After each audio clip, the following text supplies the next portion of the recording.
नया हाई बनाता जा रहा है, इसलिए अब ग्राहकों के साथ साथ अब ज्वेलर्स का भी मूड चेक करना जरूरी है। इसलिए हम हैं देश के सबसे बड़े ज्वेलरी मार्केट जवेरी बाजार में और हमारे साथ दो ज्वेलर मौजूद हैं।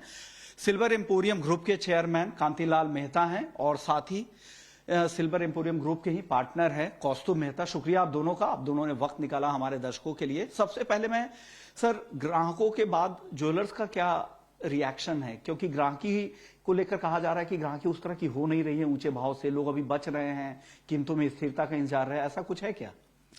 ऐसा ही है कुछ। अक्षय तृतीया सामने दिख रहा है, उसके बाद में भी जो कस्टमर का जो फ्लो है वो कम दिख रहा है। हमारा वैसे B2B बिजनेस है, उसके हिसाब से जितना कस्टमर की जो B2B व्यापारी की बाइंग होनी चाहिए उतनी बाइंग नहीं है, कम है बाइंग। अब उनके यहाँ कस्टमर आना बहुत जरूरी है, रिटेल वालों के यहाँ नहीं आएगा तो आने वाले समय के अंदर हमारे भी प्रॉब्लम्स आने वाली है। अभी चैलेंजेस क्या है? बहुत जगह कहा जा रहा है कि डिफॉल्ट का भी खतरा बढ़ गया है, ज्वेलर्स को एक इन्वेंट्री जो एक सामान्य इन्वेंट्री होती है उतना तो मैनेज उन्हें करके चलना ही है। तो आप अभी के मौजूदा माहौल में 1 लाख के आसपास का सोने का भाव है, क्या बड़े चैलेंजेस आप ज्वेलरी मार्केट में देख रहे हैं? नहीं, बहुत बड़े चैलेंजेस, क्योंकि जितना भी एक्सपेंसेस खर्चे हैं वो हर व्यापारी ने अपने हिसाब से फिक्स कर लिए हैं और उसके हिसाब से सेल नहीं होएगा। भाव बढ़ने से किसी कस्टमर को ये लगता है कि उससे बेनिफिट है हमारा, तो कोई किसी का भाव बढ़ने का बेनिफिट नहीं रहता है। भाव जितना कम रहता है, नीचे आने से ही भाव कस्टमर का बिजनेस होएगा तो प्रॉफिट आएगा, अदरवाइज प्रॉफिट नहीं आएगा। तो इस समय यही पोजीशन है कि भाई बिजनेस कम होएगा तो हर कस्टमर को, हर व्यापारी को बहुत आने वाले समय में प्रॉब्लम आएगी। ओके, बिल्कुल। जब तक भाव ऊपर है, कोई भी चाहता है किसी भी जगह पे, किसी भी एसेट क्लास में, जब तक स्थिरता नहीं आती है लोगों का रुझान भी कम रहता है, लोग डरते हैं और यही वजह है कि उस वजह से अभी लोग खरीदारी नहीं कर रहे हैं। आपको कौस्तुभ क्या लग रहा है? आप यंग यहाँ पर कारोबारी हैं, आप क्या फील कर रहे हैं? मार्केट में क्या चल रहा है, क्या नया ट्रेंड है? ग्राहक अभी क्या खरीदना पसंद कर रहे हैं? लाइट वेट ज्वेलरी या अभी भी हेवी ज्वेलरी की तरफ उनका रुझान है?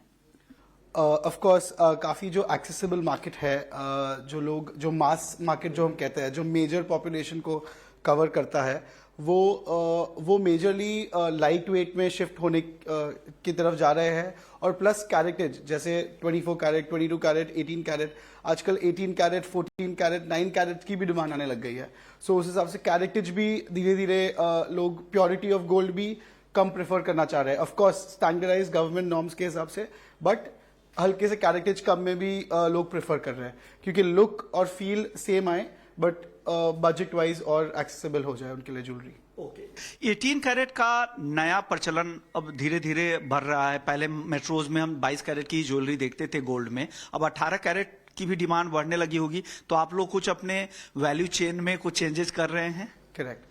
हमने ऑलमोस्ट हम कह सकते हैं कि हमारा 50% ऑफ द स्टॉक, जो हमने कभी आज से 3 साल, 4 साल, 5 साल पहले सोचा भी नहीं था कि हम 18 कैरेट या कोई कैरेटेड ज्वेलरी को हम कम करेंगे, बट हमने अब इस बार हमने 18 कैरेट, लगभग 50% ऑफ द स्टॉक हमारा 18 कैरेट की तरफ शिफ्ट किया है। सो एक हमारे एक डोर के अंदर हम ये बोल सकते हैं कि इतना डिफरेंस है। सो उसी हिसाब से कस्टमर डिमांड में भी काफी फर्क आ रहा है और कैरेटेज इंसान प्रेफर कर रहा है कि थोड़ा लो आए। ओके सर, आप क्या नया ट्रेंड यहाँ पे देख रहे हैं मार्केट में? आपको कितने साल का सर अनुभव होगा, पहले ये बता दीजिए। 1981 से है मैं इस बिजनेस में, 40-45 साल हो गए हैं। ओके सर, उस दौर में आप आए थे जब 80 की रैली आई थी, उसके बाद एक बड़ी गिरावट भी आई थी। गिरावट से कोई फर्क नहीं पड़ता, बिजनेस बढ़ता ही है, जितना गिरावट आता है बिजनेस बढ़ता है। अभी सडनली एक साथ में इतना मार्केट बढ़ा है, 20% मार्केट बढ़ना बहुत बड़ी बात है इस इंडस्ट्री के लिए।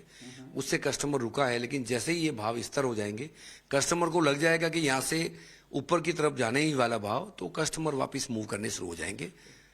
ओके सर, एक सवाल मेरा, आपके पास 45 साल का अनुभव है, इतने सालों में आपने इतनी बड़ी रैली और अचानक से इतनी तेजी में, लंबी अवधि में इस तरह की तेजी है तो समझ में आता है।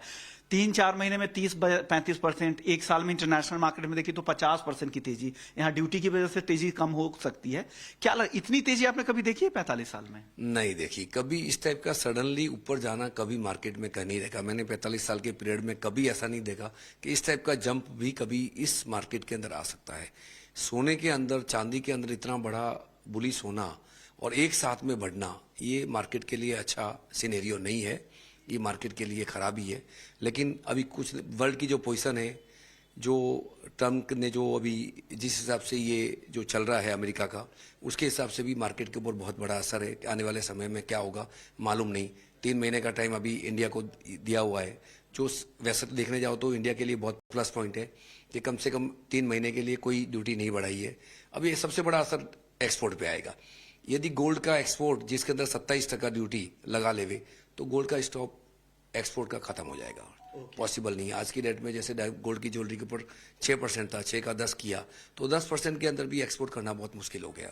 हमारी डायमंड की ज्वेलरी के अंदर तो अभी एक्सपोर्ट सब वेट एंड वॉच कर रहे हैं, तो उसका भी असर होने ही वाला है। कहा जाता है कि स्पॉट मार्केट हाजी डिमांड गोल्ड की कीमतों को ड्राइव नहीं करती है। गोल्ड के जो ड्राइविंग फैक्टर्स होते हैं उसमें सेंट्रल बैंक्स की बाइंग, बाकी इंस्टीट्यूशनल बाइंग जिसमें हेज फंड्स हो या फिर बाकी बैंक्स वगैरह खरीदारी करते हैं, या ईटीएफ की बाइंग हो, पेपर गोल्ड की ट्रेडिंग हो, डेरिवेटिव मार्केट में जिस तरह की पोजीशन बनते हैं।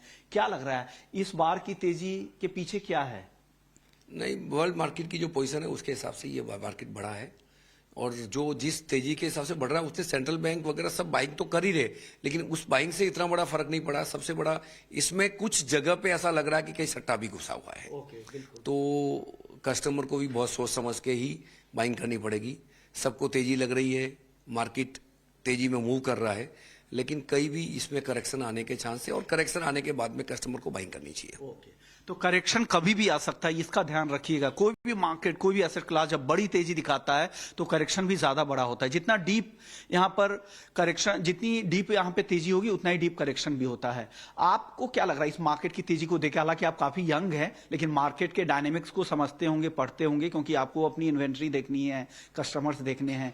इस तेजी को आप कैसे फील कर रहे हैं? आपने तो फर्स्ट टाइम इस तरह की तेजी देखी होगी।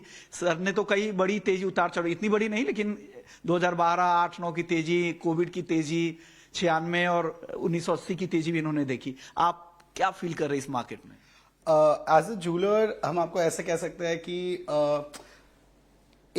हमारे कैपिटल गेन्स, हमारा खुद का जो इन्वेंट्री है उसका वैल्यू हम बोल सकते हैं कि वो हमारा एक गेन है, बट कहीं ना कहीं इस ऐसी तेजी से हमारा फ्यूचर डिस्काउंट होगा।